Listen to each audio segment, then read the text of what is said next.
Let's begin this reflection on this concept of the risk of being yourself.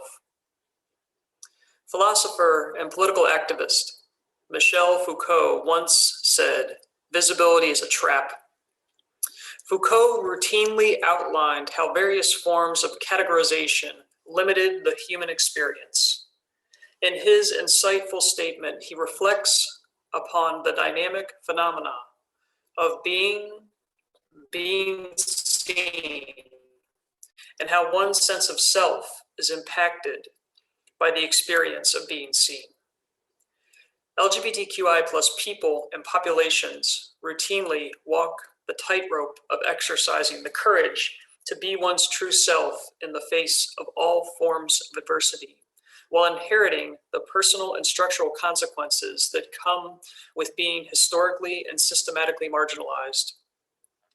There is a privilege, a deep privilege, to be able to have a firm line between one's personal and public existence. And yet, for many LGBTQI plus people and populations, the boundary is almost fully absent.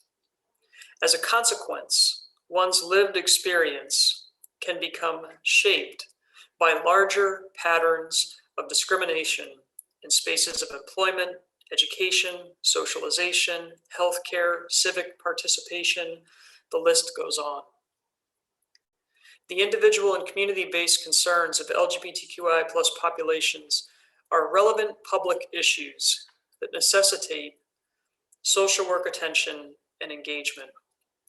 Furthermore, it's critical that social workers embrace relevant frameworks that more fully inform our collective practice around these critical social justice issues.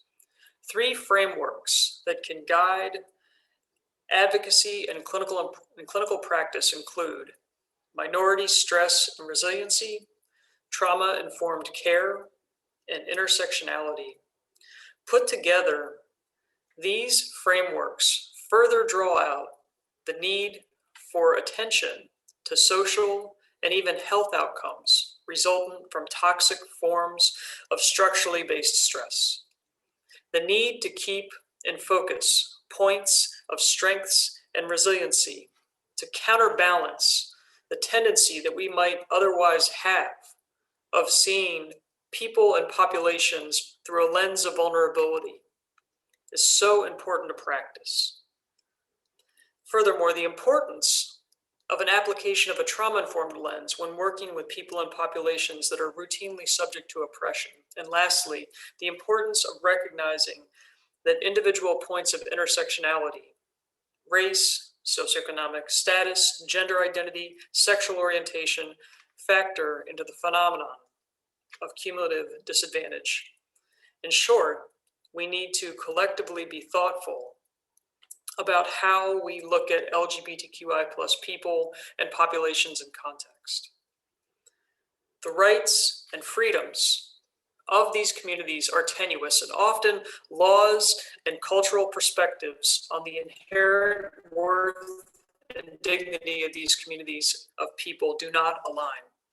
The passage of laws both for and against the civil rights of these communities are hardly abstractions and often cut deep and restrict access to essential things like healthcare, like equitable experiences in schools, like family planning, like economic opportunity. The list goes on. Put together, these larger systems deeply affect the lived experience of these communities and drive epidemic rates of suicide and social isolation and marginalization. And yet, and still, in spite of these complex iterations of adversity, LGBTQI plus people and populations continue to mobilize, continue to engage in mutual peer support, continue to fight and advocate for firm legal footing, and push for a quality of life that should not be out of reach. Social workers, we as social workers can play and should play a significant role in these key spaces of advocacy. The provision of affirming care and comprehensive advocacy are ultimately the social justice interventions needed to save lives, reduce the likelihood of harm otherwise enacted towards these communities and populations, and to promote healing in our immediate spaces of practice. We are here to care for our people, to care for our communities, and to reduce ultimately the risk of being one's self.